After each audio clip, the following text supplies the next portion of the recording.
Mind be I found one. watching it. I think Summer's gonna be watching it. Everybody's gonna be watching it. Really? Yeah, just like a movie. You gotta be. My dad is going to. I told my- everybody poor in my mama. class. Even Ada. My mama yeah, we had can't poor. see. Pull up. Persuade them to say Poor some things mama my can't way. see. Remember, My practice- mama let's practice, can't guys. see. Yes, they can. Remember, They can see. Oh, you like it? this is a good man. What's They coming up? can't see. Did you get one too? Please don't Yeah. something. Not yet. Please do not. Guys, be quiet now. Oh, it's quiet time. Be quiet.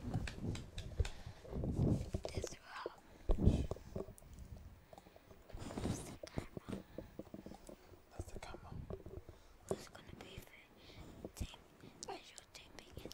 You could probably just go through the lineup for the night and then I'll talk about it.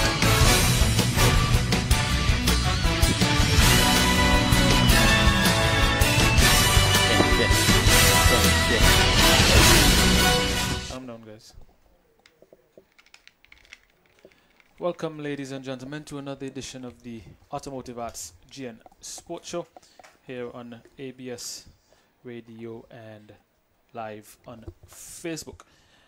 Ricky, another episode, another installment. We have a packed show tonight.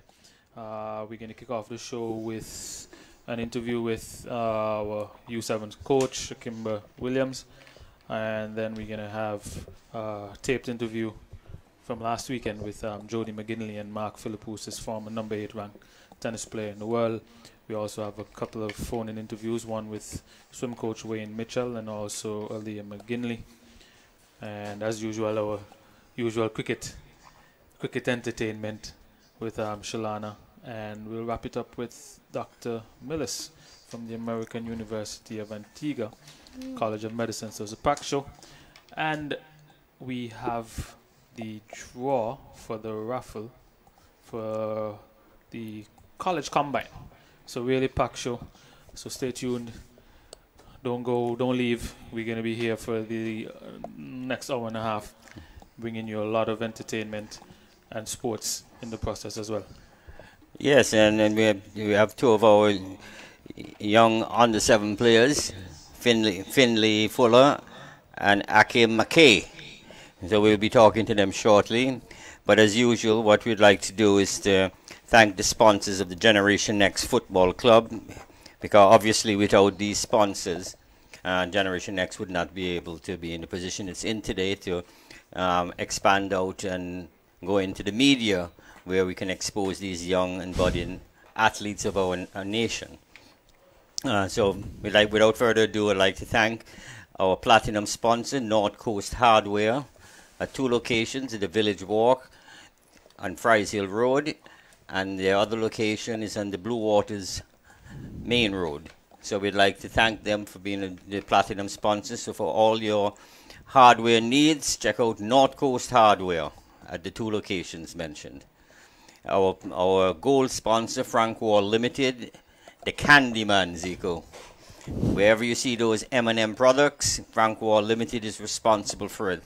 So support the Candyman, because he supports us. Our silver sponsors, Kenneth A. Gomez and Sons, famous for insurance, famous for fairness. For all your insurance needs, check out Kenneth A. Gomez and Sons. He's ideally located at the Royal Palm Court on Fries Hill Road. Our other silver sponsor is Island Photo, also located in the Royal Palm Court on Fries Hill Road. For all your photography needs, photo frames, whatever is to do with photography, check out Alan and Flack at Island Photo. We'd like to thank our shipping sponsor, Antigua Cargo. And John Andrew and his wonderful crew down there will take care of all your shipping needs, how small or how large it is. They can look after it coming out of the States, of course. They're located on Independence Avenue, just above Bike Plus. We'd also like to thank our bronze sponsor. Of course, that is for fine dining on the ocean. Beach Limers at the Fort James. So if you want to get some fine dining at reasonable prices, check out Beach Limers. And our final, but definitely not least, our brokerage sponsor, which is Francis Trading Agencies. So all your brokerage needs, check out Francis Trading Agency. So with all those sponsors of what makes Generation Next Football Club the club it is, and as I said, they afford us the opportunity to also branch out to expose these young athletes to the media.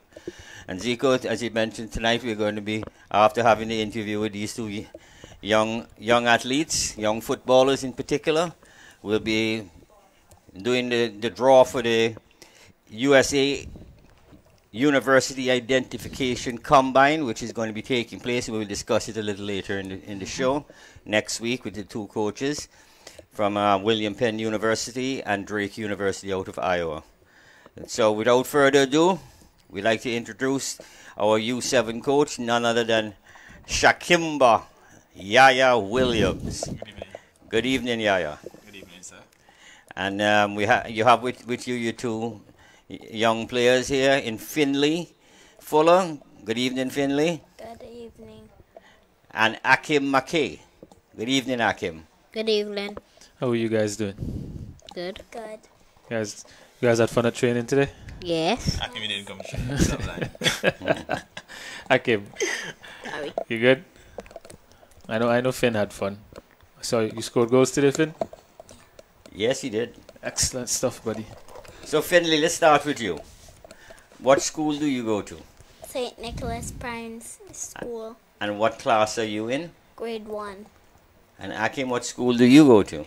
I go to St. Andrew's Primary School. And what class are you in? I am in grade 2. Okay, I'm going to ask you, Akim, do you have a favorite subject? Yes. What's your favorite subject? Mathematics.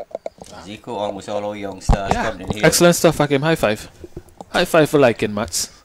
Good And stuff. Finley, do you have a favorite subject? Yes. What's your favorite subject?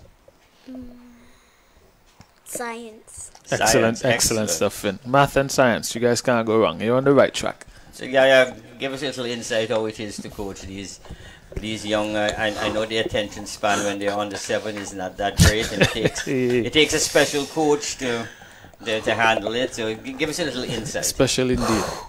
With these two, oh my, days is fun to train them. Sometimes it's like, but they're good kids. They're some nice kids. They cooperate really well, fairly well, I should say. Especially Finley. If Finley get a hit with the ball, it take at least 10 minutes to cool him down. You know, kids already they're dramatic at time, but as we say, their attention span is very, very, very, very small, and you as a coach gotta be very, very focused and have a lot of patience to deal with them. So it's very rough at times, but it can be very smooth on a regular day. We think I need a raise. Yeah. It takes because we know you can't handle that age. I remember one time, Yaya had a match to play and he couldn't make it, and I asked you to step in his shoes, and I remember you telling me afterwards, Ricky, no, you're gonna have to fire me because next time you have to. Okay. It's either that or you have to pay me double because this is extra work. So Finley, why did you start playing football? Because I want to be a professional footballer. Oh, that's wonderful. And do you have a favorite club? Yes. And what's your favorite club? You were telling me outside Juventus. Right. So let me guess, who's your favorite player? Neymar. Neymar. Huh. Not bad. And Brazilian. Yeah. And Akim, what's your favorite club? Remember you were telling me outside? The same as Finley? United. Say it louder so we can hear you. United. Juventus. You like Juventus? See, United. United? United. Oh, you like, United. You like Man U? United? Well, that's okay. He doesn't know his mind yet. That's fine. Yeah, and I believe Coach Yaya must have had A little bit influence. Yeah, I believe so. And who's your favorite player? Ronaldo. Wow. Best player in the world. And I know you guys are playing in in the futsal league. That we're on a 2-week hiatus right now. Hopefully we'll be starting back next week. Just two? Yeah. Seems like like 3 months. Seems like a month, yeah, but so how do you like playing in that league? Perfect. Perfect? How about you, Finley? Perfect. Perfect too. Okay, fine. Any teams in particular you like playing against? No. No? Anyone you don't mind? Anyone. Anyone. How about you, Akim? You like playing against any team in particular? Yes. Which team? Anyone. Anyone. You boys just want to play, and that's good. And that's good. The more you play, the better you're gonna get. So I like that. And Akim, do you want to be a professional footballer too? Yes. Yes? Oh, Akim getting all serious all of a sudden. Huh? Akim on TV. You gotta have his TV face. Okay, right? then let's get into some exciting part here. We're going to do the raffle now. Coach Yaya is going to shake up the bag, and they're going to take it in turns. So we get in Finley and Akim to do the draws? Yeah, they're going to take it in turns. Excellent stuff. So Yaya, you decide who's going to draw first. What are we doing? And this is the sixth prize. Sixth prize? The sixth prize is a Generation Next supporter shirt. And Finley's going to pick first. Go on. Pass it over. And we have Elmore Scholar of Fitch's Creek. Yeah. That's sixth prize, and that's one Generation Next FC supporters shirt. Now we're going for Generation Next cap. Akim is going to do the draw for that.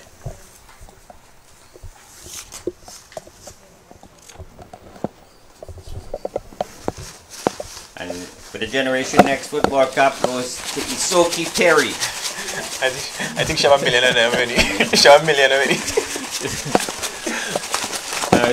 Isoki is from North Zone, no stranger to us at Generation Next.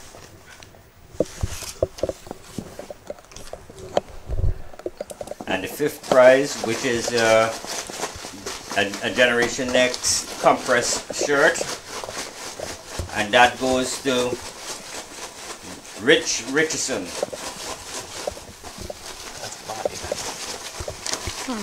That's Molly's dad. And we're going in now to the third place, which is a GNFC track pants. And that goes to Jaheem. I believe this is Jaheem Shepherd. But anyway, we have the telephone number. Jaheem wins a Generation X track pants. And now we're going into second prize, which is a Generation X hoodie. And that's going to Olivia Fuller. I know her. You know her, Finn? Finley, you know her? She's going to be on the show tonight, actually. And first prize, which is 1 year complimentary membership into the Generation X Football Club. Of course, ages 5 through 17. So let's see who's going to win the grand prize. 1 year. 1 year. I was shaking along then. I was shaking for a year. Okay, Akim, this is your responsibility for first prize. Big one.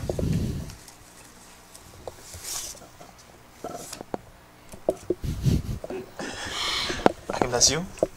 First prize goes to Kirsten Fisher of Blue Waters. So if we can, Zeke, you can read back all those prizes. Right, so first prize goes to Kirsten Fisher. Second prize, Olivia Fuller. Third prize to Jaheem. Fourth to Rich Richardson. Fifth to Isoki Perry. And sixth prize to Elmo Scholar. We want to congratulate all our winners. More importantly, for supporting the initiative so we could raise those funds to offset the cost associated with having the talent identification, which we start next week. We're going to speak a little bit more about it later on in the show. And before we go, you guys, Finley, you like anybody you like to give a shout out to? You like to say hello over the air to anybody? No. You don't want to say hello to your mom or dad, your brother, Grandma. Come on, say it. No shout outs, Finn? No shout outs. Say you like to shout out to my mom. No shout outs. Okay. Akim, we like to give a shout out. Yes. We like to give a shout out to My daddy. To your daddy. And what's his name? Kirkland. McKay. And anybody else? Your mom? You want to give a shout out to your mom? I want to shout out. You want to shout out now? Okay, go ahead. Who you want? Hello, Lexi. And Lexi is my brother. Okay. Excellent. Okay. No shout outs for you. No. Every time I come here, no shout outs. Yeah, say you don't get any shout outs, so we'll give him one tonight. Go ahead, Yaya, give a shout out. If you're sorry I want to shout out to my mom, my friends. And my U7 players. Hi, everyone. Yay! Well, we'd like to thank Shakkimba Yaya Williams, the coach for the Generation Next on the 7th division, and his two of his players, Finley, Fuller, and Akim McKay. Thank you. Thank you guys for coming. I gotta put in a little bit of a word for Yaya because the struggle with the little ones. So we gotta look at up in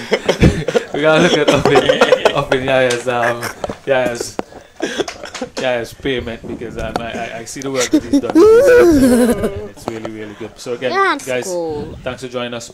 Right now we're gonna switch gears a little bit and we're gonna switch to our taped interview that we had last week.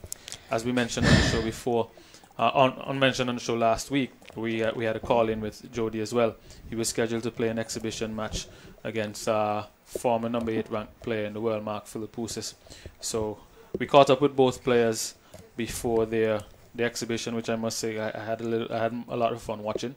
And so we're going to go to that taped interview with our very own Jody Maginley and then with Philipoussis.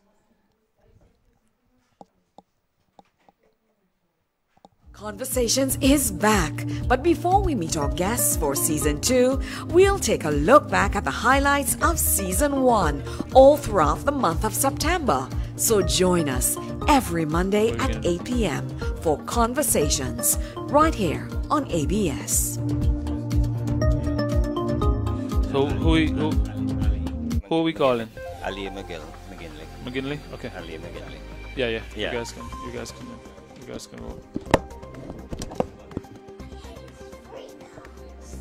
APA would like to inform consumers that the electricity network will be closely monitored during Hurricane Irma.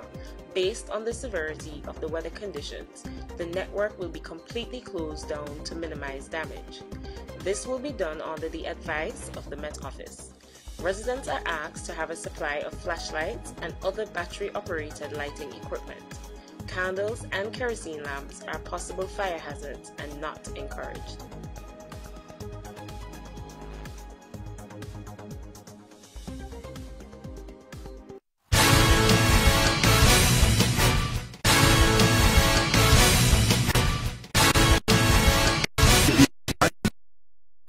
Is the new home of the Generation Next Sports Show.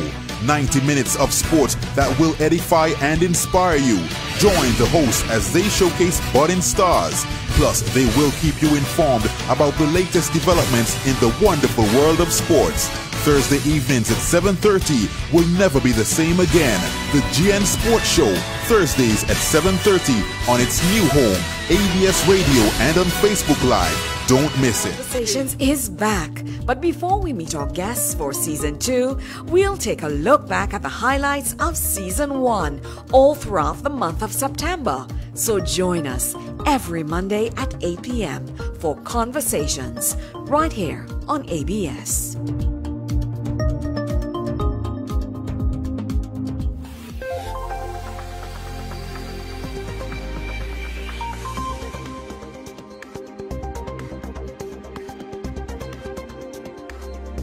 APA would like to inform.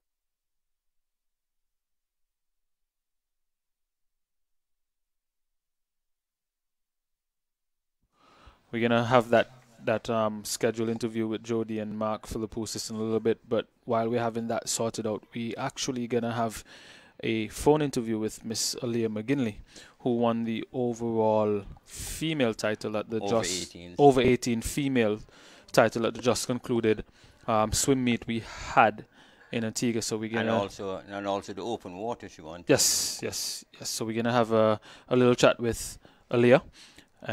Once we have her on the line, we'll get her feedback from last weekend. Aliah, can you hear us? Good evening, Aliah. Are you hearing us, Aliah? Okay. So you just competed in the OECS Swimming Championships here in Antigua at Langford's. And we understand you excelled in both the open water and in the pool. Could you give us a little insight as to what you won?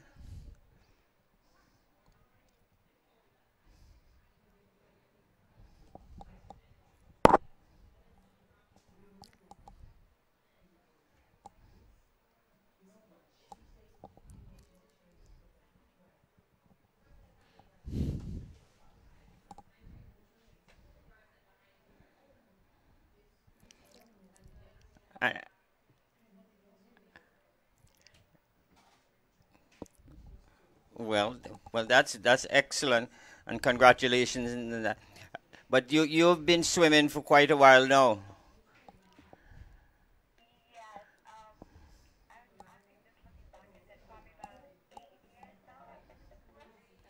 Yeah, and you've constantly excelled.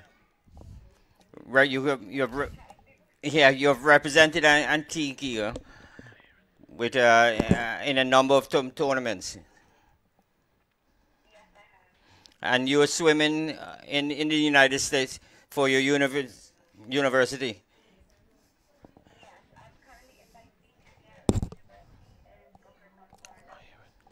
Oh, and how are you doing up there?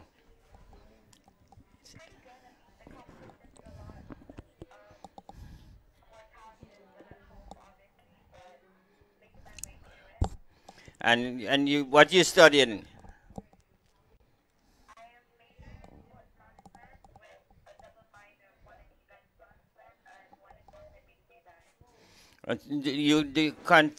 Are you going to continue with your swimming career?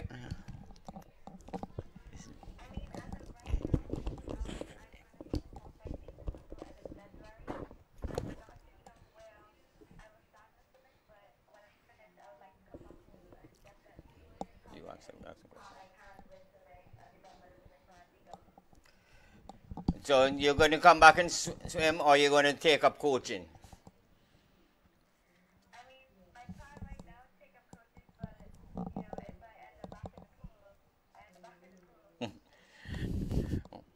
Well, that's good. And you're pretty good at the long distance section of it. Am I right?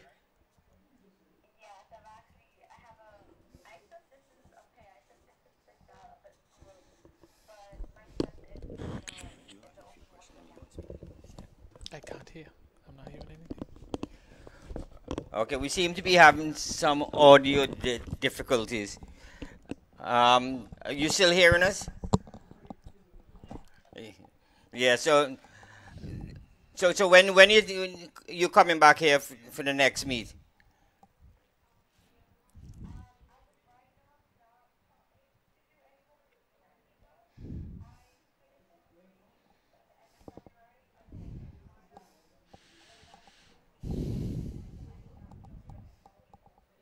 Oh, I see. Well, so you're leaving on top then?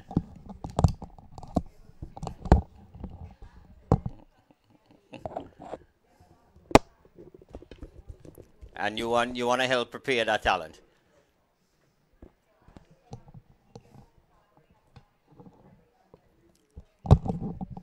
So even if you may not continue in your swimming career, you're still going to be part of the whole development of the process. Well, you come from a very sporting family. Your father and your brother have done well in tennis, and you have done well in the swimming. Well, Jody, we'd like to thank you for joining us. Aliah, sorry. I'm sorry, calling you Jody. We'd like to thank you for joining us on the GN Sports Show, and we wish you all the best in whatever career you decide to further advance your career in. Okay, thank you. That was Aliah Maginley, and the national and OECS actually over 18 overall champion for the OECS, just concluded the OECS swimming championships, and also for the open water. So she's pretty strong swimmer. She did really well over the weekend. I'm just trying to figure out who has bragging rights in the house. I would imagine the McGinley household being extremely competitive, but I'm pretty sure as most families, even if there's a little bit of competition, they all support each other. It must have been a wonderful weekend and a busy weekend for the family. Yeah, going from swimming to tennis, from swimming to tennis. I remember going once I got to the tennis center at campsite. I saw John there, and I was trying to figure out how he managed to constantly be between both areas over the weekend, because he was at the tennis, and I would have imagined that he would have supported Aliah early in the day. I don't imagine being stretched so thin, which is it's commendable. It's commendable in his part, and it's really important that parents support whatever sporting disciplines or whatever venture it is across the board that their children are involved in, and to see a father still supporting both his children who are and mother. We can't. Mothers usually don't get the credit that they do for the support. Most often when it comes to sports, especially with the boys, you see the fathers. But shout out to all the moms who make time to go see their youngsters play.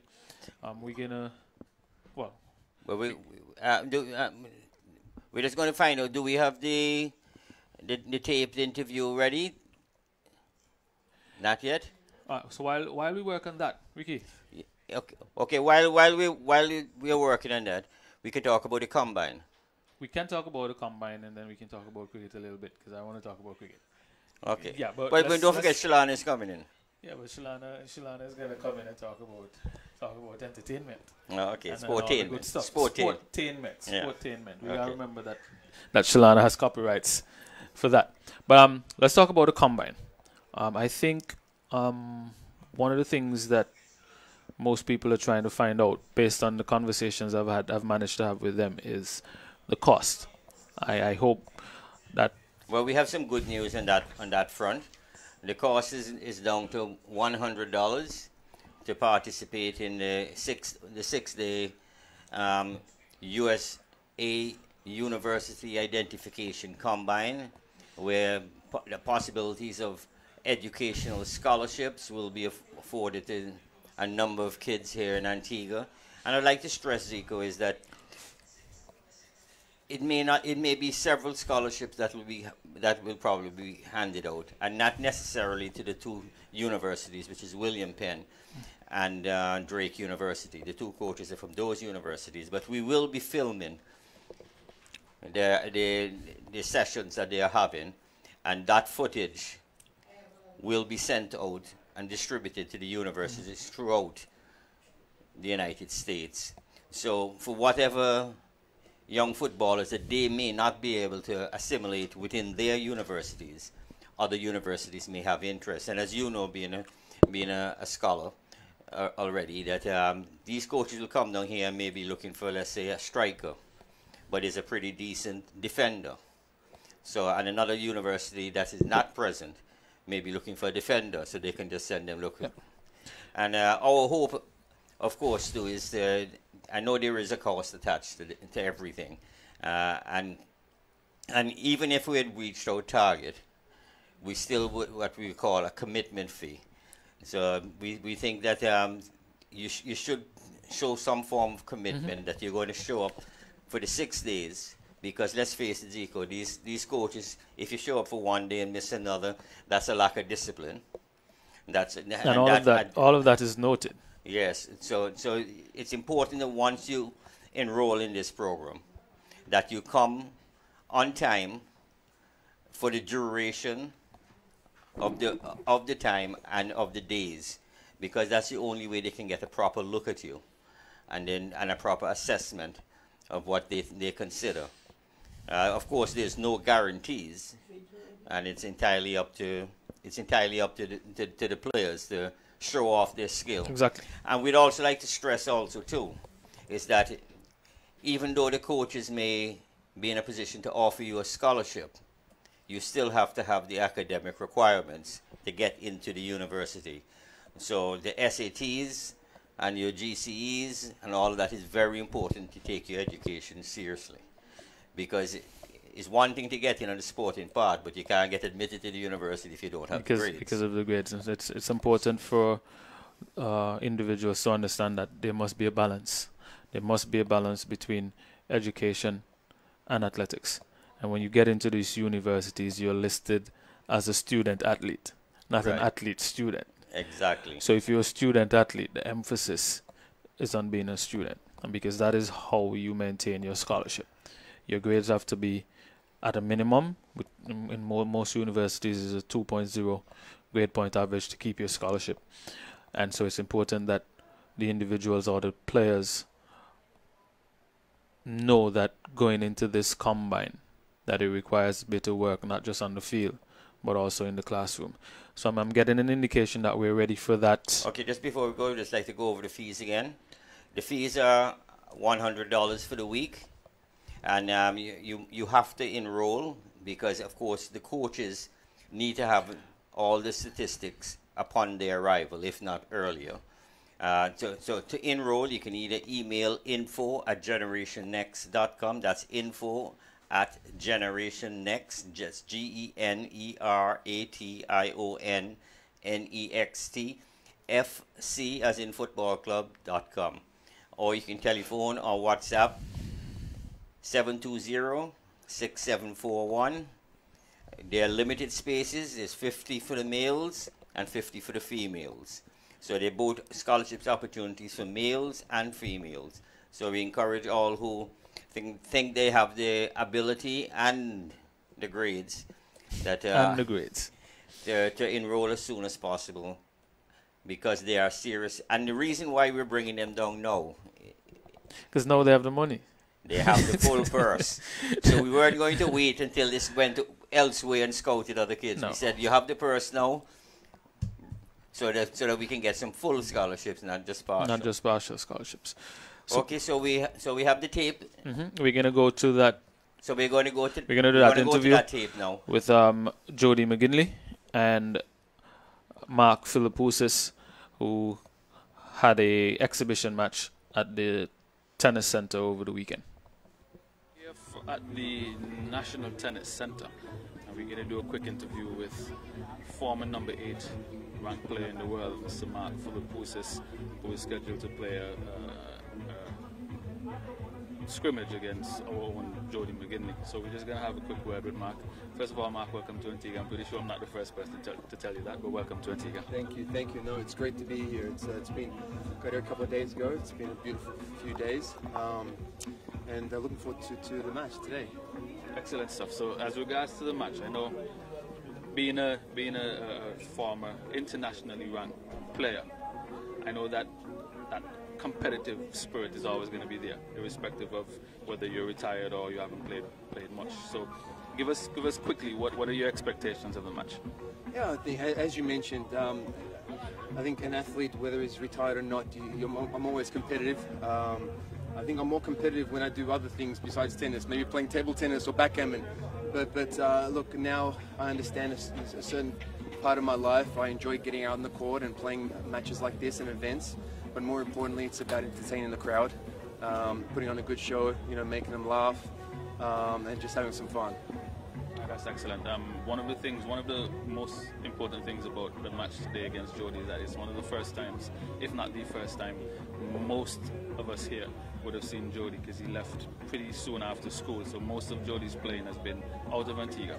So I'm going to be honest with you, this is a lot of people here as far as tennis goes, and for me, I'm You're really trying to say no one came to see me play? I think that coupled with Jody being here is going to make for an excellent crowd. I expect it to get a little bit bigger, but again, welcome to Antigua, and thank you for choosing Antigua. I know you could have gone many other places, but you know, I'm really glad, and I'm looking forward to that match between you and Jody. Me too. It's a pleasure. I'm excited to be here. Weather's, you know, we're actually quite lucky with the weather right now. Had some rain this morning, but it's holding off. So we're going to be good, I think. We're going to play some tennis. Excellent stuff. So that was a quick interview with Mark Philipoussis, former number 8 ranked player in the world, and he's going to have an exhibition match against our very own Jody Maginley in a little bit. Mark, from us at the GN Sports Show. Thank you. It's your souvenir cap. Boom. All right, it was a pleasure meeting you, Mark, and good luck. Thank you, man. Pleasure. Right. So tell me what it feels like, or explain the feeling to be able to finally play in the home crowd after a while and against an opponent who's been where you're aiming to go. Yeah, it's obviously I haven't played at home before, so it's a pleasure to play in front of my friends, my family, Cordell and the Tennis Association really pushed for me to be in this event, so I have to say special thanks to them, and also to Carl for flying me in for this event. You know, they didn't have to do it, but they decided it would be good, and good for Antigua tennis and good for me, so I must show appreciation to them and the organizers of this. But for me, it's really special to play at home, and obviously I aspire to be as good as my opponent today, and I know he's going to be he obviously has lots of quality still, even though he already retired. So it's going to be tough, and hopefully I can just gain some experience from this match. You're supposed to be putting on a clinic. Tell me, what's the importance of that to you, knowing that these kids are where you were a few years ago and now being able to give back to them?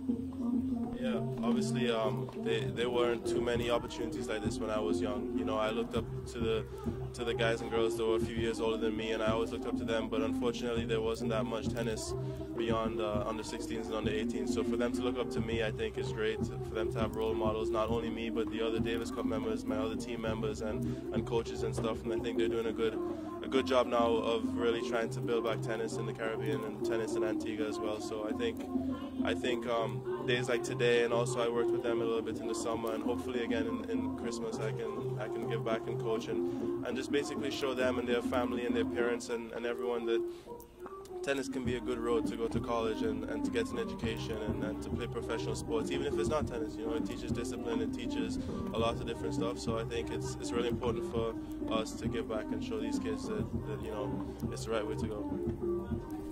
All right, thanks. So good luck today and in the rest of your career. Here at the National Tennis Center, we're going to do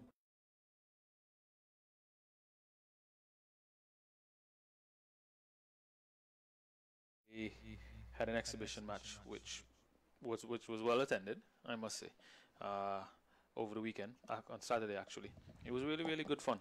We got to see a little bit of someone who's been one of the better players from his generation, and also got a first-hand look at Jody in terms of his quest to get to that level. And so it was really good. I had a chance to watch the exhibition. It was really good tennis from both players.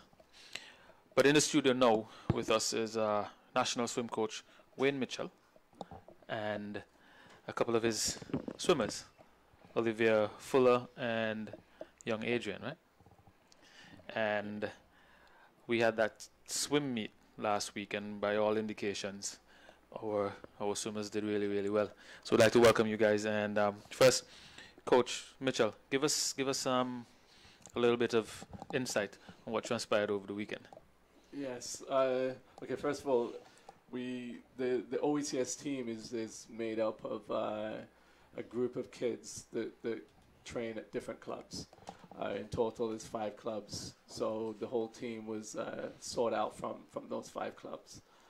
So Olivia is from Storm, That's who she swims with, and young Adrian over here swims with Riptide. Yeah, so the weekend, what a fantastic weekend. It was so good. Of course, we were at home. This is the third time. It's the 28th OECS Swimming Championships, and it was held in Antigua. We held it at a new venue, which is over at the Viper Swim Club pool. So we got tested at the pool there. You know, despite the rain and the weather conditions that we had to deal with, it went really, really well in terms of the pool handling the large volume of swimmers. We actually had a timing system that we've used for the first time. So we had timing pads, Colorado timing pads. So that was a new touch for us, a new technology that we've just used, and it went really, really well. That's excellent. In terms of the overall team performance, just give the general public an understanding of where the overall performance of the team, and then we could look at some individual performances a little bit later. Okay, sure. Okay, as a team, we came in second. It's not the first time we've come second. I believe we've done that before. Mm-hmm. This is the second time we've come second. We right from the beginning, on day one, we got off to a great start. The kids, it's the longest race on day one. It's the 400 freestyle. It's a challenging race for the little ones, the 8 and unders. It's 100 freestyle. So that's challenging for them at their age. You know, we have 8 and under kids and have to go four lengths of the pool. Exactly. All the kids. I don't think I can make one. Yeah, you need a lot of capacity for this sport. You really do.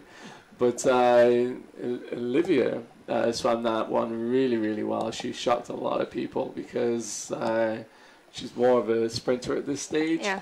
And she took off on the 400. So we knew that we were off to a good start with Olivia there setting the pace. So the team overall got off to a good start on the Friday. They picked up the pace on the second day. Everybody was really enthused because of the first day that we did so well and we were in second position. So the second day we all got together. All the kids raced their hearts out. Some really good swims across the board. We have a few swimmers that are not here that are away in college. Some strong swimmers, Michaela Halishak, Samantha Roberts, Layton Martin. So if we had those swimmers, of course, the performance would have been even better. Maybe not a first, but very close to first in terms of a win, because we're a little low in the 13, 14 categories. Mm-hmm. But having said that, those kids that made the team in that category swam really, really, really well. They put down PBs, which is personal best. And then the last day, we finished off on a bang. Same thing. They finished off the last day like they started the first. Everybody, again, putting all their heart and soul into their swims, finding the energy that wasn't there, of course, on the last day, doing everything they had to do to add one extra point for Antigua as a team. Before we get into asking the youngsters here about the swimming, how does Antigua fare in terms of the facilities in comparison to our neighboring islands? Because I know from time to time having discussions with you. Yes. We desperately need a 50-meter swimming pool here. Yes. And I know the swimming pool at Vipers and at the Athletic Club, 25 meters. And not being a swimmer, not being too au fait with the swimming fraternity, I would imagine it would be at a disadvantage if you're training in a 25-meter pool and then have to race in a 50-meter pool. But I don't know. As I said, I'm just speaking from what seems to be logical in thinking for my part. Is that in perspective of the other OECS teams? Yes, in the other OECS. Or do any of them have 50-meter pools? They don't. No, that's why I was asking that. Yeah. So we've come a long way in such a short time in terms of pools. I mean, we've got 2 pools now built. But we do desperately need the 50-meter pool to take it to a different level, to a next level. You know, when the kids go off to college and stuff like that, they do have that access to a 50-meter. Stefano's up there right now, and he swims in a 50-meter. the majority of his swims, the 50-meter swims in the pool. And would you say that for the development of the youngsters, would you say that having the 50-meter pool makes a huge difference? Huge, especially the youngsters, because when they're young, they need to be working on aerobic capacity, where they do a lot more up and downs at slower pace. You don't really, at a young age, you really don't want to get them onto the speed too early. So you want to build up an aerobic base. So you want to build up that block of aerobic distance swimming, which involves a lot of kicking. So you set them off on some sets where they go off and they do some kicks with some kickboards and they go up and down. And if they had that distance pool to really build up that aerobic block, it would really, really help. Are there any plans in the works to have that facility? Well, we swimming in Antigua is on the growth. It's growing. No two ways about it. Yeah, it's growing rapidly, and I heard a lot of rumors at the meet because the support was fantastic. You're always hearing, what would happen, but this time is a little different. A couple of parents, one in particular that I know has a lot of bite, not just bark.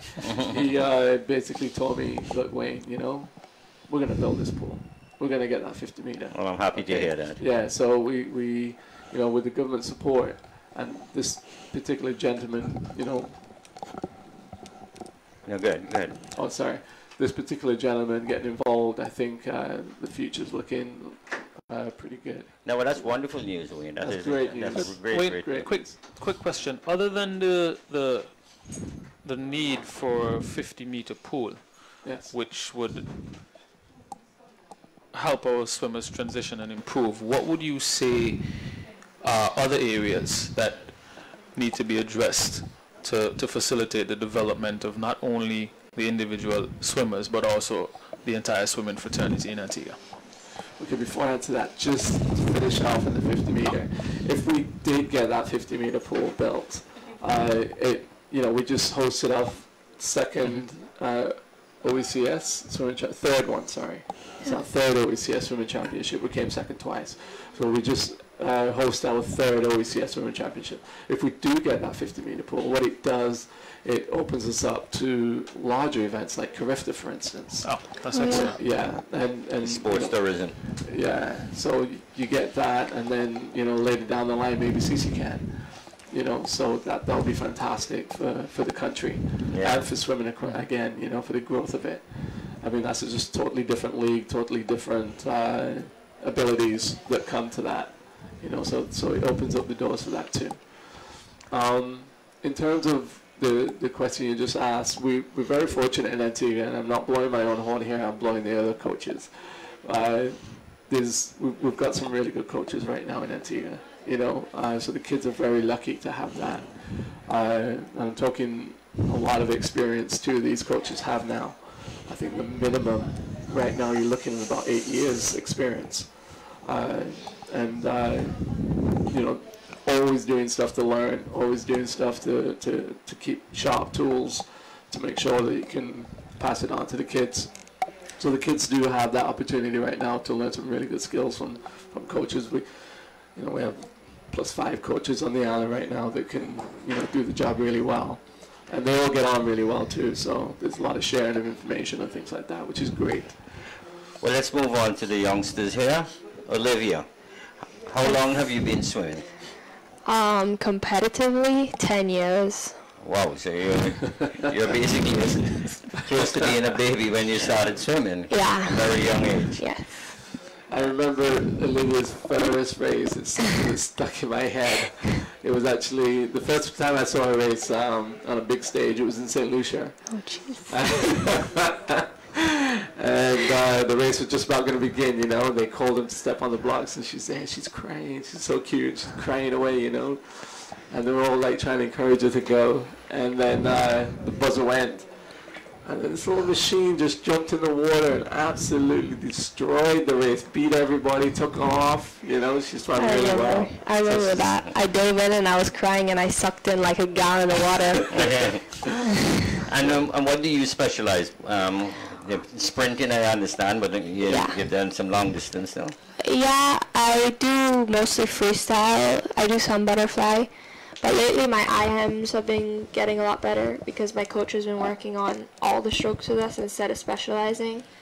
So I can't really say, but now I think I'm just kind of everything, just working on everything until I can really decide what I want to specialize in. And do you have any ambitions in terms of a swimming career? Or?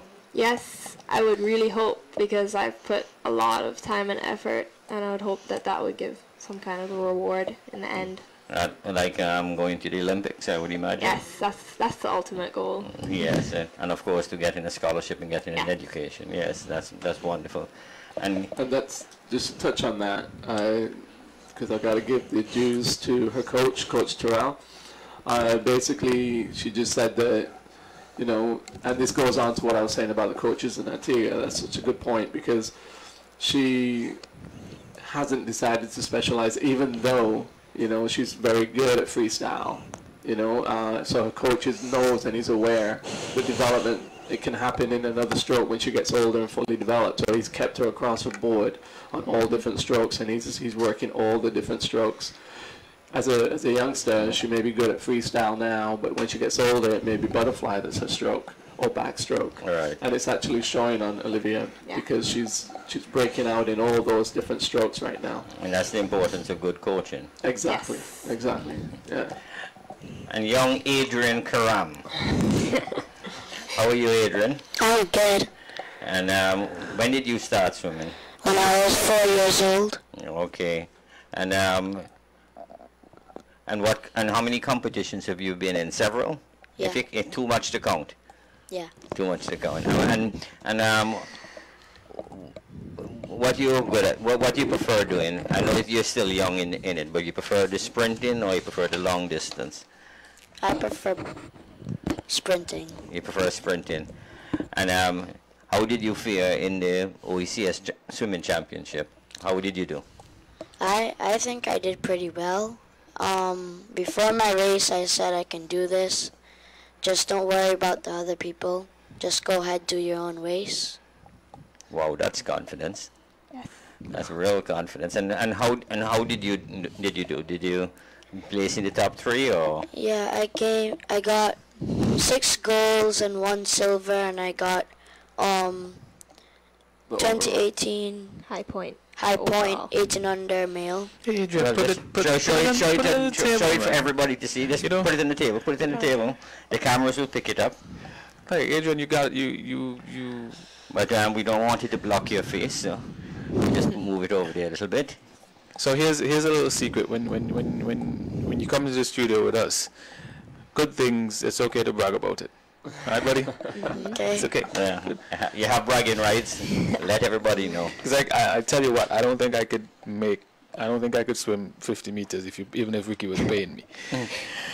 So what's quite an achievement there. Yeah, the work that you guys put in. I mean, I have a niece and a nephew who I think swims with your club, Riptide, I think. Yes, Riptide. And I've managed to sneak into a couple of their training sessions, and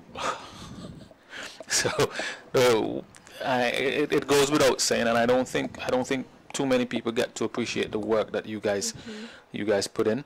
But from all indications, as you said, Wayne, the meet was well supported, and I think, if I'm not mistaken, and I mentioned this last week, swimming and tennis both sports are becoming increasingly popular, but I don't think they get the exposure that they should. Right. And I don't think the youngsters get the credit that they really deserve for the amount of work that they put in. And hopefully this forum can change some of that, and we can get some more people out supporting the swim meet. But I saw some pictures, I saw some videos on Facebook. A couple of people went live, and I was massively impressed with the turnout, and that's commendable, because it speaks volumes for the recognition of the sport, but it also speaks volumes for the work that's being done behind the scene, not only with the coaches but also the performances of the athletes as well. And there's a lot of dedication by these youngsters, like Adrian. What time you get out of bed in the morning to go swimming? Well, if it's a swim meet, I'll get out about 7 o'clock. And go to the pool. Yeah. And do your training, and then go back home, get ready to go to school. Well, Not yet. Not yet. Still little. Still little. But, So but you have to do it. Yeah, I Yeah. have 8 practices a week. 8 practices a week, and most 2 of it. hours each. And most of it is in the mornings. I have practice in the morning actually. I do Tuesdays, Wednesdays, and Friday mornings, and then I do all the afternoons. Okay. When you say, Olivia, when you say mornings, what time are we talking? Are we talking about 11? We start at 5 to 7. 5 in the morning until 7. Yes. Yeah. It's really like a sport where it's all or nothing. You give your life to the sport. Yes. Well, I suppose with any sporting discipline anyway. Any sport that you have to wake up 5 o'clock to go. No, if you want everybody, you got to be there at 5 o'clock. So you got to be up 4. Yeah. Listen, any sport that you are training before the sun comes out requires an impressive amount of dedication. Yes. I think all the sports, and to be honest, all the sports require, if you want to make it to the top, it requires a lot of dedication. Yeah, you have to put a lot of effort into it. Yeah, and you have to commend, to be honest, in no small part, and I know you're a football coach, in no small part you have to put a lot of emphasis on the coaches, because without the coaches' dedication to pass on their knowledge onto the youngsters would not excel. And I know, Wayne, for instance, I think you, like me, you got into the sport because of your kids. Correct. And then you found a passion in it. Yes, correct. And you have developed a Vipers swim club into one of the biggest swim clubs now in Antigua. And you're one of them that put your money where your mouth is. You've actually invested in the pool that Vipers now operates. So you have to give a lot of kudos and accommodations to people like you. I'm not saying that because you're in the studio. Right. You know, because it takes, and all the other coaches, Adrian's coach and Olivia's coach, all the other coaches, they put all the effort into, because it's not just about the financial rewards for the coaches, it's about seeing the development of the youngsters. And kudos have to go to them and the organizers of the events and everybody that puts everything into it, the parents and so forth. But we'd like to congratulate both of you. Thank you. For your outstanding performances at the OECS Championship. And we look forward to further, bigger and better things from you guys. Not that there's any pressure. No pressure, no pressure. Well, Olivia's in training right now. She's getting ready to go to the FINA Short Course World Championships in China. So that's excellent. Congratulations again. And what we normally do, sorry, Adrian? I have 2 more things. Sure, go right ahead. For this, the competition that we had for training, how many weeks again was it again? The what? OECS? The OECS, yeah. That was last weekend. Okay, sorry. For I think it was on Friday. I woke up at about 4 o'clock in the morning because I was so excited. Couldn't sleep anymore, huh? No.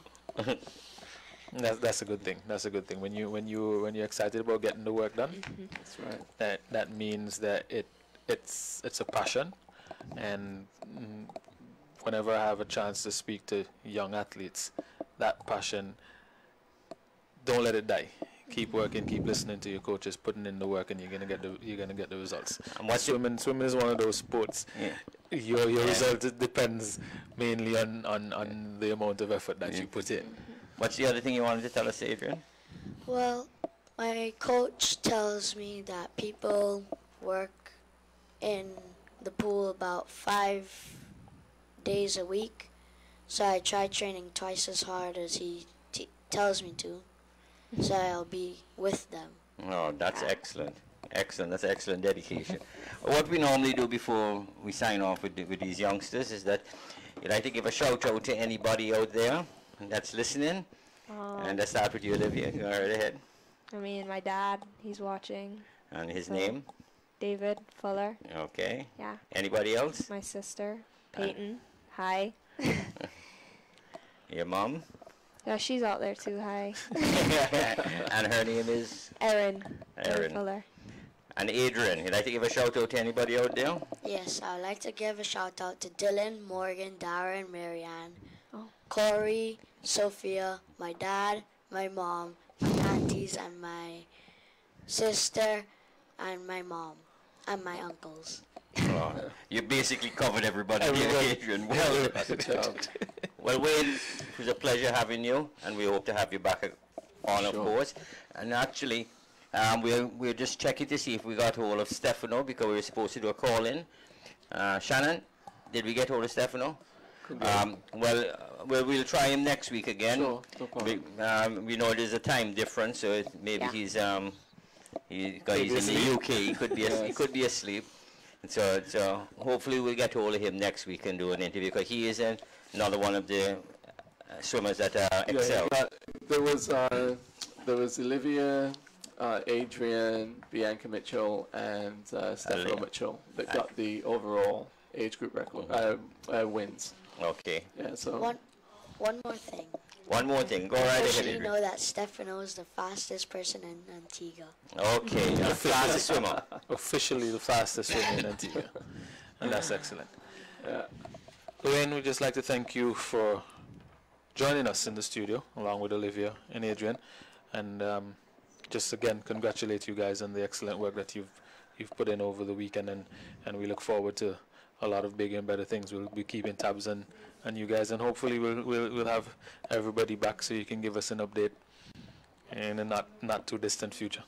Sure. So again, well, the next OETS is going to be held in St. Vincent. And so it's exactly it's annual event, so it'll be November. Excellent. So hopefully this time next year we'll have another chat with you guys. But again, thanks for joining us. Right now, what we're going to do, we're going to take our first commercial break, and we'll be back shortly with a lot more from the GN Sports Show. ABS 90.5 FM is the new home of the Generation Next Sports Show. 90 minutes of sports that will edify and inspire you. Join the hosts as they showcase budding stars. Plus, they will keep you informed about the latest developments in the wonderful world of sports. Thursday evenings at 7:30 will never be the same again. The GN Sports Show, Thursdays at 7:30 on its new home, ABS Radio, and on Facebook Live. Don't miss it. Conversations is back. But before we meet our guests for Season 2, we'll take a look back at the highlights of Season 1 all throughout the month of September. So join us every Monday at 8 p.m. for Conversations right here on ABS.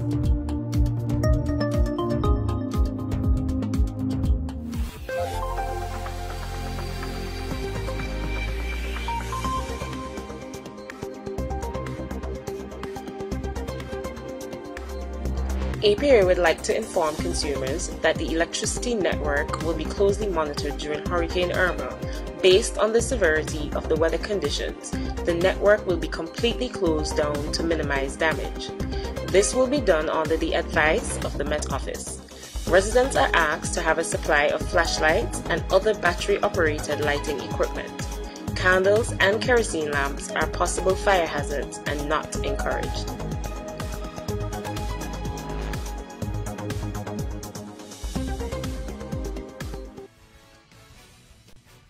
At the National Tennis Center, and we're going to do a quick interview with former number 8 ranked player in the world, Mr. Philipoussis, who is scheduled to play a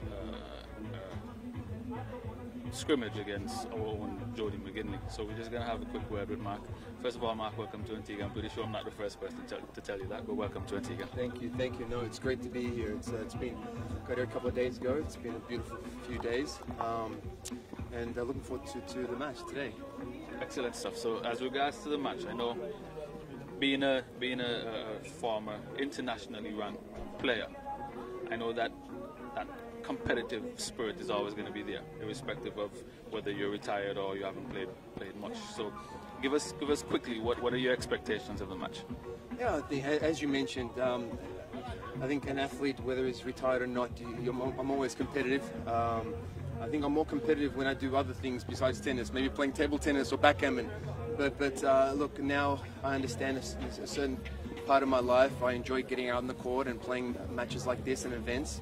But more importantly, it's about entertaining the crowd, putting on a good show, making them laugh, and just having some fun.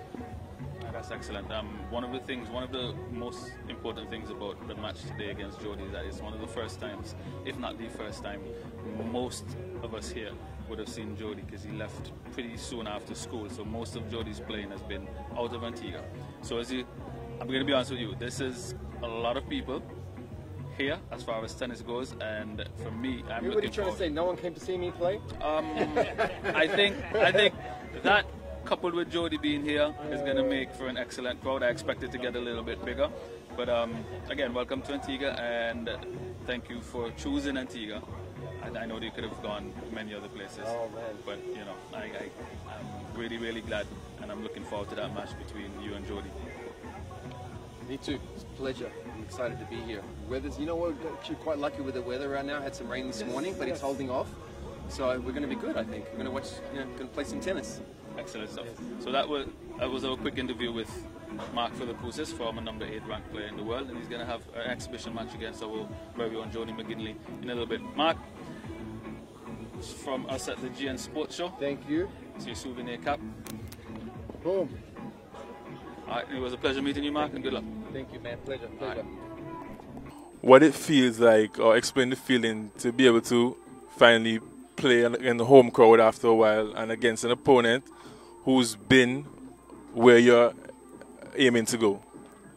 Yeah, it's obviously I haven't played at home before, so it's a pleasure to play in front of my friends, my family, Cordell and the Tennis Association really pushed for me to be in this event, so I have to say special thanks to them, and also to Carl for flying me in for this event. You know, they didn't have to do it, but they decided it would be good, and good for Antigua tennis and good for me, so I must show appreciation to them and the organizers of this. But for me, it's really special to play at home, and obviously I aspire to be as good as my opponent today, and I know he's going to be he obviously has lots of quality still, even though he already retired. So it's going to be tough, and hopefully I can just gain some experience from this match. You're supposed to be putting on a clinic. Tell me, what's the importance of that to you, knowing that these kids are where you were a few years ago and now being able to give back to them? Yeah, obviously there weren't too many opportunities like this when I was young. You know, I looked up to the guys and girls that were a few years older than me, and I always looked up to them, but unfortunately there wasn't that much tennis beyond under 16s and under 18s. So for them to look up to me, I think is great. For them to have role models, not only me, but the other Davis Cup members, my other team members, and coaches and stuff. And I think they're doing a good job now of really trying to build back tennis in the Caribbean and tennis in Antigua as well. So I think days like today, and also I worked with them a little bit in the summer, and hopefully again in Christmas I can give back and coach and just basically show them and their family and their parents and everyone that tennis can be a good road to go to college and to get an education and to play professional sports, even if it's not tennis. You know, it teaches discipline, it teaches a lot of different stuff. So I think it's really important for us to give back and show these kids that you know, it's the right way to go. All right, thanks. So good luck today and in the rest of your career. Here at the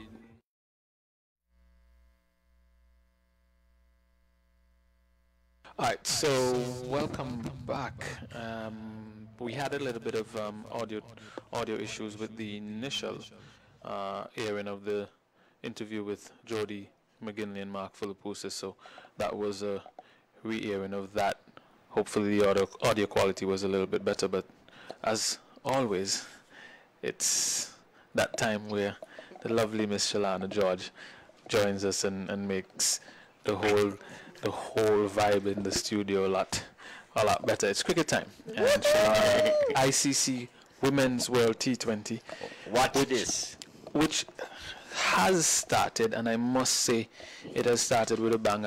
I've managed to tune in and watch a few games, and the level of play is, for the most part, tremendous. And Ricky, our girls are 2-0, albeit two difficult games to watch. Well, I shouldn't say difficult to watch, because the entertainment was fantastic, but I'm starting to get the unnerving feeling that you get when you watch the guys play. And yes, their blood pressure starts to go from here to there. Yes. I had to remind myself that I'm going to need the TV to watch after the game, because there were times where I grabbed it and I was like, but But Australia seem to be doing really well. Yes, they are. They're already in the semi-finals. Oh, I forgot to say good night, gentlemen. Good night, Antigua Barbuda. Yes, Australia's already in the semi-finals. They've won all their matches. So I think they've played 3 games already. They've played 3. They won 3. Yeah, and they've won all 3. So they're actually the first from Group B to be in the semi-finals. But we should win our final match. Is that not a game? Oh, we have 2 more. We have 2 more matches. We have one tomorrow night. So there'll be a watch party at Area 51. Early warm-up starts from 7. Game time 8 p.m.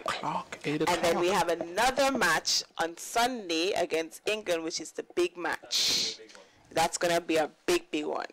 So I just want everyone to just come out, support the West Indies. They're playing Sri Lanka tomorrow, 8 p.m. Make sure you're there at Area 51.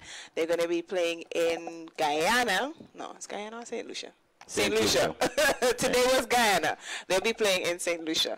So, I know last night was a bit, how can I say, nerve-wracking and tense. My voice is up and down because I was screaming last night at Area 51 because we had a watch party there as well. And the level of energy and support for these ladies when we were at Area 51 for persons who are so excited and just want these women to do well so that they can see them here for the semifinals and the finals right here in Antigua. So it was amazing to watch, and of course it was nerve-wracking. Like I just told Zico, my blood pressure went from here to up there. And you just start cussing at the TV, and you're like, "What you doing?" One person actually told me, "You can't make a call. You can't make a call." I said, "Even if I make a call, like they're not really allowed in the player match area. So come on, man." Thankfully we've managed to have 2 positive results, albeit the batting performances haven't kicked on yet, or our big guns haven't fired yet, and I'm not so sure if I am comfortable yet. I'm a little worried, but then at the same time, I'm confident that they know what they're doing. Not say that they don't know what they're doing, but I'm confident that they're probably saving themselves. Because I was talking to the LSC chairman, Mr. Murad. So he was saying, he's looking at them and he's thinking, they know what they're doing, they're playing with our minds and our hearts right now. But come when it's time to pull out the big guns, it's just gonna be unstoppable. Well, I don't want them to play with my emotions. But it's typical West Indian style. Like the males used to do the same thing, and now the females are doing the same thing. That's the thing. No. The males used to do the same thing. The females are doing it, but the males are not doing the same thing right now. I remember, like last night, what stood out for me, in both games, is that traditional fight. Yes. Till the end. That mindset that we're never out of it. You know what? We batted first. They we didn't made give this. up. Yeah. But listen, these girls gotta go out and make the runs that we already made. So we're ahead, and we can stay ahead. And I must say the bowling and the fielding has been tremendous. That first game, Deandra was absolutely unplayable. I think she got 5 for 5 from her 4. Last night was Stephanie was excellent last night. So the batting, the bowling and the fielding, I mean, that run out, I think that changed it. Listen, Deandra Dutton is... That run out straight. As I used to say, wash your hand straight back, boy. Deandra Dutton is an exceptional talent. And it speaks volumes for our team, because in the reality of the situation is we have three of the top 4 all-rounders in the women's game, and that has made the difference for us. Because even if these girls didn't click batting, all 3 have contributed to the wins on the fielding or the bowling aspect of it, and so it speaks volumes. I'm just anxious that at least one of them needs to get this batting on track, so that I can sit comfortably and watch the game and not so much be at the edge of my seat for 4 hours. But looking at it is, I think the other teams as well, because they know that they're famous for, they're very good at chasing runs. So what they've been doing, because they've lost the toss both games. So what they've been doing is putting us into bat. Put them to bat. But they now didn't realize you've seen the other aspect of our game. exactly that. Yes, we've made this amount of runs. The batting wasn't really all to par, but this is how we're going to do. This is how we're going to do it. We're going to put pressure on you. You're not going to be able to make a certain amount of runs. You either make a 1 run, yeah, you can get a little 4 and a 6, but a 1 run, or probably no runs at all, and then you focus on the fielding and the wickets. Yeah, man. They had both times that was their strategy. That was the strategy. My feeling in both the shorter versions, the 50 overs and the T20, is that bat first. I always prefer to bat because the runs are on the board. That's just my funny thing is, I believe the runs on the board, you have to make them afterwards. Yeah, but traditionally we've been at our best when we're chasing. When we're chasing. And I noticed the same trend with the female. Yeah. With the female team.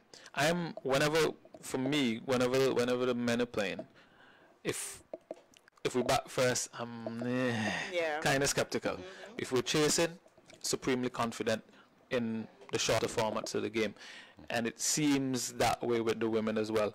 However, what I saw in the first 2 games is that typical West Indian spirit, that never say die, that fight till the end, and I just hope that our girls carry that into the semi-well.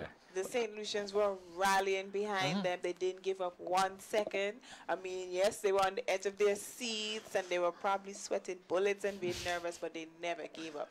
And like Zico said, it's all about that confidence and knowing, okay, we're good at chasing runs, but we can also bowl and feel just as good. So it was like on 2 occasions they've pulled it off. They've pulled it off on 2 occasions. So I'm waiting to see what's going to happen. Listen, in the third match tomorrow. Well, let's go to Shelana with the sports statement. Yes. Reiterate every week. She comes with something new. Yes. A new addition. Yes.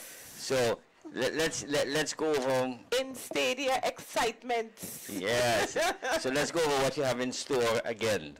Well, as you know, we'll have a lot of cultural elements displayed on match days. We'll have steel pan, iron pan, macajumbi, skelly hoppers. We've also invited the winners from the junior panorama to be there to display their talent, so that the world can see that, you know, we have such a young, talented persons here in the West Indies. For the concerts, which is a very, very big part of the entertainment, you know, for the match and so on. So we have on the semi-finals, there'll be a concert before and during the innings break and overs and so on. So we have Tanya Stevens from Jamaica, we have Tian Winter, we have Young Lyrics, and we have Ricardo Drew. Now for the finals, we have Patrice Roberts, we have Shensia, both of them are the voices of the tournament song. We have Claudia Peters, which by the way, I have to cut you, which by the way, we have not gotten permission to play yet. No, we have not gotten permission, and I'm so sorry in regards to that, but anyway, due to circumstances beyond my control. Yeah, we're not gonna hold Shelana responsible for that. But yes, we have Kimmy, and we have the main man Kes, who will be the performance. At the very, very end, after the whole presentation, everything, Kes will be the final performer. That big bang at the end to end the tournament, to end all the hard work, to end that whole celebration of the winners, everybody. It will just be amazing. And I see you have some flags there. Yes, this will be part of our in-stadia giveaways on match day, as well as our horns and so on. We have some little conch shell horns so you can make noise in the crowd. So it's gonna be lots of excitement, lots of noise, lots of giveaways. It's going to be a lot going on. The branding, don't even talk about the branding for the stadium. The stadium is going to look very, very, very pretty. It's going to look very So everybody that purchases a ticket, they're going to get... Yes, once you get to the gate, these will be given out at the gate. Well, that's wonderful. Yes. So you're going to be lots of flags. Lots of flags. We have thunder sticks, which I brought for you a few weeks back. Right. We have some more stuff, which I didn't get a chance to bring, but there are lots. No. There are lots of. But I know you like to bring. I know you like to bring it slowly. Yes. A little teaser every week. Yeah, but we're running out of time. But this is because we're running cricket is out of next time. week. Yes. So Shelana should have come bearing a lot more I gifts. should have. I No really worries, should no have. worries, no worries. But I feel it's like all you good. know you've gotten so much. Yes, we You have. create a nice little shrine. I can't complain at all. Hey, but Shelana, thanks a lot for joining us again. No problem. Always a pleasure. Always a pleasure having you And in next the week, studio. Thursday, next week, Saturday, the stadium comes alive. Any persons to purchase their tickets, $20. Wiki sorted out one of my party stand tickets. Oh, what? So I can't. No. I didn't start. He has to start it out. Well, let me feel that he partially sorted it. He partially sorted So I can't complain. No, I gave them the resources to sort it out. Because to be honest, I don't have the time to go there and purchase it. So between now and next week, I'll squeeze him for the second one. Okay. But So yes, tickets are $20 for the semi-finals, $30 for the finals. If you purchase both, you get them for $40. And you're getting all those giveaways. And you're getting all these these are just a few of the giveaways that you'll get at the gates. For the finals, it's $30 as mentioned, and for the party stand would be $100 for semifinals, $150 for the finals, and it will be about $250 for if you purchase both if you purchase both the semifinals and the finals. Now you can all come with your coolers and stuff like that. Please remember, no glass bottles because we don't Leave them at home. Leave them at home. Pour out your drinks into plastic bottles. Also, although coolers are allowed for the party stand, there won't be coolers allowed in the party stand because you get it's all inclusive. So you get drinks tickets. Sorry, you get chips which are redeemable for both drinks and food. Once those chips are finished, then you have to purchase your drink. So there's no need for you to walk with a cooler for the party stand because you'll be catered for already. Yeah, and I see also the ABCA is also advertising for the president's booth too. Yes. Yeah, so you can get to be in the president's booth. Of course.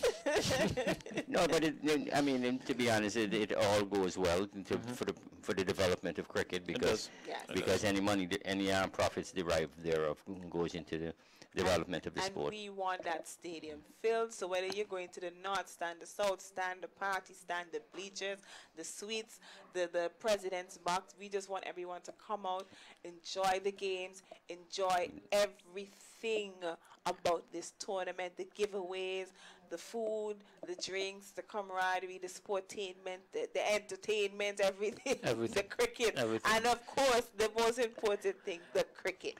Yeah. Most important. History making, boundary breaking. And I fully expect our West Indian women to be in both the semi-final and the finals, and what an absolute way to finish it off with the women winning and Kes bringing down the curtains on the entertainment. So, Shelana. Well, I would say just what in the finals, they've passed through the semi-finals. Yeah. So I don't care about the semi-finals. I want to see them in the finals. You're not want to see them in the finals. They are going to be in the finals. In the finals. And let's hope the match is an exciting one also too. Of course it will. In the finals. All of them actually have been exciting. Exactly. Listen, if the final is one-sided and we win, I don't care. You worry about excitement. I'm talking for the sport. I think if it's a close game and of course we win, but not when we win and it's a close game, I think it augurs good for cricket itself and the development of female cricket. I've had enough close games with these women. I don't need no more close games, Ricky. The first two were close enough. I don't need no more close games. I'm hoping tomorrow that they just win. I need these girls. I know, but the difference to beat up everybody else. But the difference between the close games with the females is that they can win. No, I'm talking about the women. That's what I mean. So the close games with the women, they're going to win. The close games with the men, they're not certain, and most of the times we're not winning. I've had enough close games as far as the women are concerned. I don't need no more close games. They need to go and beat up everybody else and be done with it. But Shelana, Thanks for joining us. No and problem. See you guys at Area 51 tomorrow. Remember the watch I don't party. know. I don't know about Ricky, but 8 p.m. I'm just up the road. I will hear what's going on. Sri Lanka. So make sure you come out. Make sure you support and enjoy all the vibes, everything, and just enjoy the games. Again, thanks for joining us, Shelana. That's Shelana George, Sportainment and a marketing officer for the ICC Women's World T20. But you know, next week is not going to be the last week with Shelana. She has to come the week after to give us a postmortem. But of course, yes. So at least we're gonna see Shelana a little bit more. So what we're gonna do, we're gonna take our second break, and when we come back, we're gonna wrap up the show as we always do with Dr. Rick Millis, professor from the Antigua. For the American University of Antigua School of Medicine, and we're going to continue our discussion from last week. So stay tuned, short commercial break, and we're going to be back with more from the Automotive Arts GN Sports Show. ABS 90.5 FM is the new home of the Generation Next Sports Show. 90 minutes of sports that will edify and inspire you. Join the hosts as they showcase budding stars. Plus, they will keep you informed about the latest developments in the wonderful world of sports. Thursday evenings at 7:30 will never be the same again. The GN Sports Show, Thursdays at 7:30 on its new home, ABS Radio and on Facebook Live. Don't miss it. Conversations is back. But before we meet our guests for Season 2, we'll take a look back at the highlights of Season 1 all throughout the month of September. So join us every Monday at 8 p.m. for Conversations right here on ABS.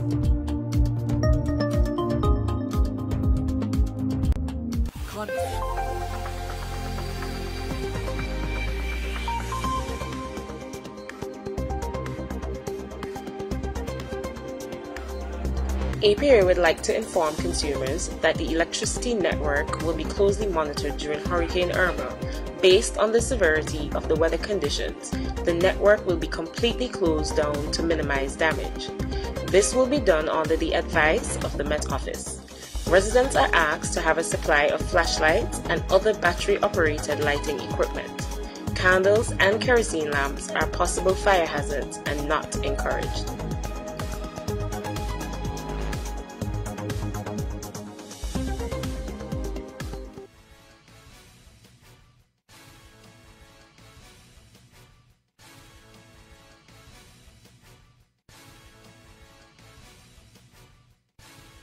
Conversations is back.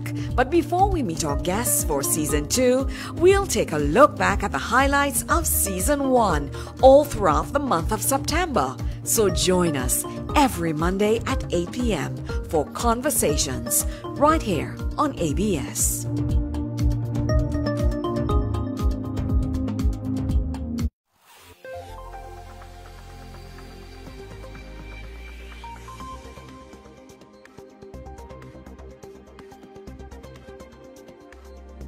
APA would like to inform consumers that the electricity network will be closely monitored during Hurricane Irma. Based on the severity of the weather conditions, the network will be completely closed down to minimize damage. This will be done under the advice of the Met Office. Residents are asked to have a supply of flashlights and other battery-operated lighting equipment. Candles and kerosene lamps are possible fire hazards and not encouraged.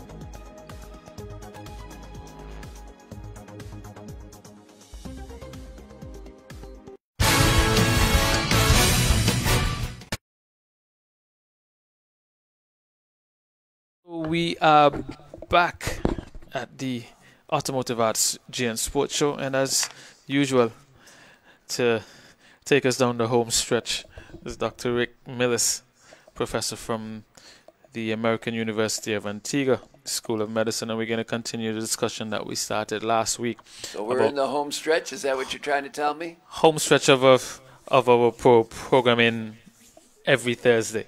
You have the distinct pleasure of taking us I've been driving around, and all I see is water. What's up with that? Come on, man. I must say it's been incredibly wet for the last week, but everything looks green. Yeah, I'm happy with the green. We've but needed when that. I'm on the road. We've needed those and showers. The water starts coming.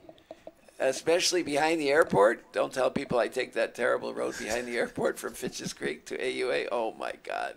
And I'm telling you, I was lucky to survive it because the water was really high and I wasn't expecting it. It's quite the adventure. So I guess for the last week you've had to be in the zone to get to work while I'm driving. While you're driving, which gets us to transition into our discussion. So last week we started speaking about athletes being in the zone in terms of their performance. So we can continue, and you can give us the take how. So we talked about hormones. Yes. And we talked about adrenaline and endorphins and how those are released and all of that. And then we talked about second wind, remember? It's not exactly like being in the zone, but, you know, it's an aspect. It's part of performance. Part of performance.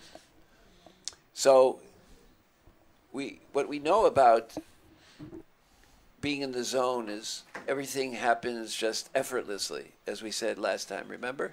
Mm-hmm. Everything happens just effortlessly.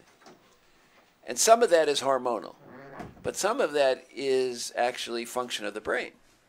So let's face it, can you take brain function out of sport? Can you take brain function out of sport? Definitely not. Of course not. Because sport is half what? Physical and half mental. How many athletes have you seen that are physically prepared and mentally unprepared? And then how many are the opposite? Haven't you seen athletes that are mentally prepared and physically unprepared? And the complete opposite. Exactly. Physical specimens, but the brain, the elevator doesn't go all the way to the top floor. Oh, I like that. That's good. So the question is, what do we do with that, right? And what should an individual do? Could I just interrupt you? Yeah. We have 4 tickets for the Women's ICC World's Women T20, and that is going to be presented to you. And this was given by Shelana. George, so that's for you to go and take in the cricket. I'm honored. Thank you. Thank you. That's compliments of Shelana George, Sportstainment Officer of the International Cricket Council's Women's World T20. I'm not sure I'm deserving of this. So you can go and take in some cricket and learn the game. Yes, but on behalf of my physical being, my brain, my mental being, my conscious and subconscious, my family, thank you. Although my family's not here. But I do have an AUA family. So, yes, anyway, and you guys are my family. So. Oh, thank you. Anyway, let's go on. But yeah, that's very kind. I'll see if I can figure out that game called cricket. If it's anything like baseball, yeah, I know. It's only vaguely because I've seen it. And I actually, okay, real quickly, cricket I find actually much more exciting than baseball. There's a lot more action. That part I like. Figuring out the rules, forget it. You'll figure it out by the time you come back. But I didn't mean to interrupt this segment. So we were speaking about the function of the brain. Yeah, as so it the brain. pertains to being so in how the do you zone. get in the zone? What do we do with somebody who has a mismatch between their physical and their mental? As we just said, we want to bring them closer together. Can we train people?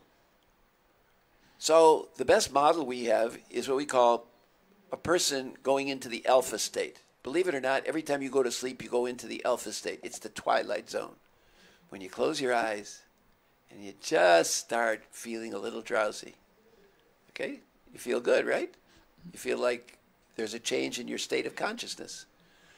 That's because the rhythm, the brain waves that are produced by the electrical signals from the nerves under your scalp, in your brain, just a small area in the scalp that's responsible for this rhythm, gets synchronized in a way that produces this alpha rhythm. Alpha rhythm means it's a frequency of, what is it? Nerve 8 to 12, 7 to 12 waves per second. We call that hertz, right? Hertz. Cycles per second is hertz. These are waves per second. So it's 7 to 12 hertz. And when you see that, okay, it tells you that person has an altered state of consciousness compared to when they're alert. So when you're alert, you got much faster waves, the beta waves. So how do you produce the alpha waves? All you got to do is close your eyes. Close your eyes. Right now, let's all close our eyes. Everybody out there in audience land, close your eyes. You've created an altered state of consciousness. And if you're a really mindful person, you can actually feel it. You can feel the different state. And that's the alpha. In the zone, people can produce that alpha with their eyes open. So when you open your eyes, the alpha goes away, right?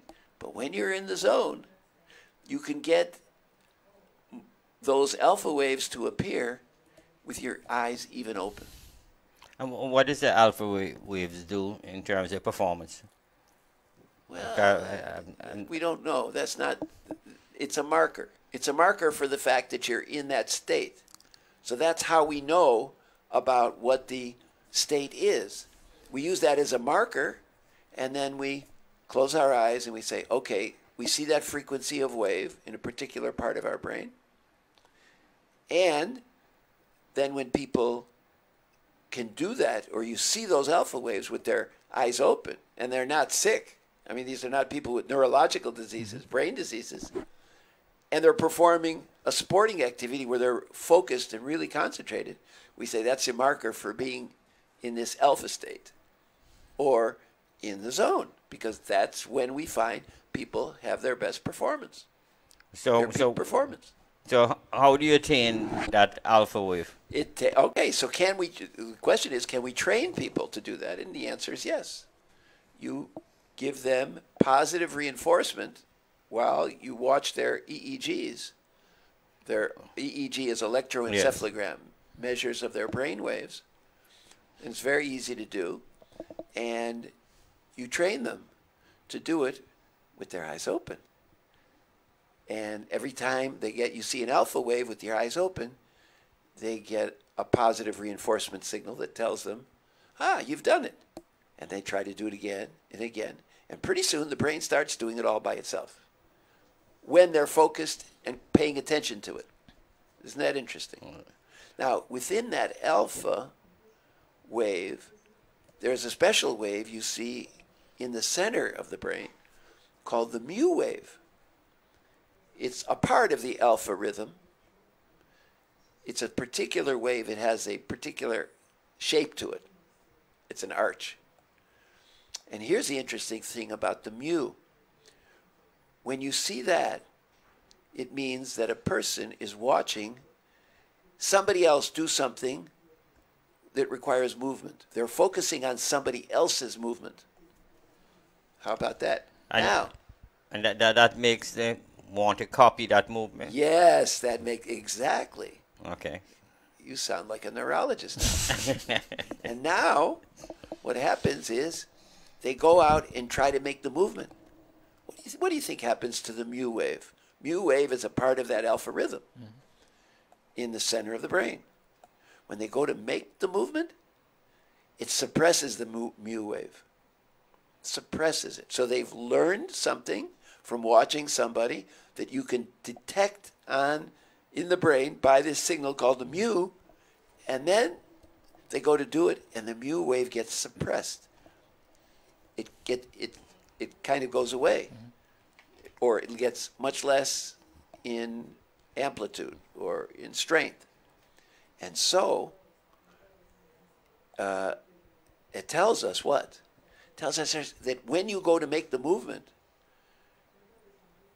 other parts of your brain are engaged and blocking the rhythm, so you can't see it in the EEG, but something special is happening. So, for example, when you start making a movement, you engage other parts of your brain, like the cerebellum. You heard of the cerebellum, which is the muscle coordinating center of the brain? Well, that's probably what's making the mu go away. So this is our marker that people can learn from watching other people. Great story. Vietnam War, prisoner of war, in a prison camp for several years. It's kind of like John McCain. Remember Senator John McCain? He was in a prison camp in North Vietnam for many years. So there's a number of soldiers that were in that condition. And this guy always wanted to be a golfer, played golf, and all he did was think about golf. And in his mind, he played golf every single day for several years. And he played a particular golf course that he knew. And he wasn't very much of a golfer before this happened. But he wanted to keep his brain active. And it took his mind off of his condition, being a prisoner of war. So he just played golf all day, all night. Whenever he was awake, he kept playing golf. Guess what he did? He got out years later. He went to that golf course, and he was a great golfer almost immediately. So, yeah, so this idea of, I watch NBA basketball players on TV, and guess what? I know I pick up pointers because then I go out and try to imitate it, even at my advanced age. And guess what? I actually can do some of those things, or at least I pick up small things, fine-tuning of my skills. And I think for your young athletes, you ought to tell them that. That your brain, even when you're not doing it and you're watching other people do it, if you do it in a mindful way, where you focus your attention, you might be able to produce those alpha waves. And you don't need an EEG. You probably can feel it, that you're in an altered state. Don't you feel it when you're focused on something? Yeah. That your brain is in this altered state? Well, this just reinforces to me that sports nowadays is just not just about raw talent. It's a lot of science. There's a science behind it. Behind everything that's taking place across all the disciplines in sports. And the important thing is understanding the science behind of it, because that means that you could focus on developing the athletes in a particular way to maximize that use of science that's available. But tell me something, could anyone develop the technology or the ability, rather, to utilize these waves? We think so, yes. There's no limitations. There's evidence that almost everybody who has a normal brain can do it. But let me give you an example of an abnormal brain. So I talked about the mu wave. Basically, the mu wave indicates you're watching somebody do something, and you're learning from them, right? Isn't that what it tells you? Right. Okay. There's been some studies to show that people who have autism, now remember what autism is. It's a lack of communication. Right. It's a whole spectrum of symptoms that the brain is not engaging correctly in language and interacting with people and all of that. So would you predict that the mu waves in a person like that might not work properly? And the answer is yes. So again, it's not all autistic people, but a significant number of autistic people have been shown to have a problem with the mu wave. So they produce the mu wave, okay? But then when they go to make the action, the mu wave does not get suppressed. So you might see a mu wave, but then it doesn't get suppressed when they go make the action, which tells us that there's something not engaging properly in that process.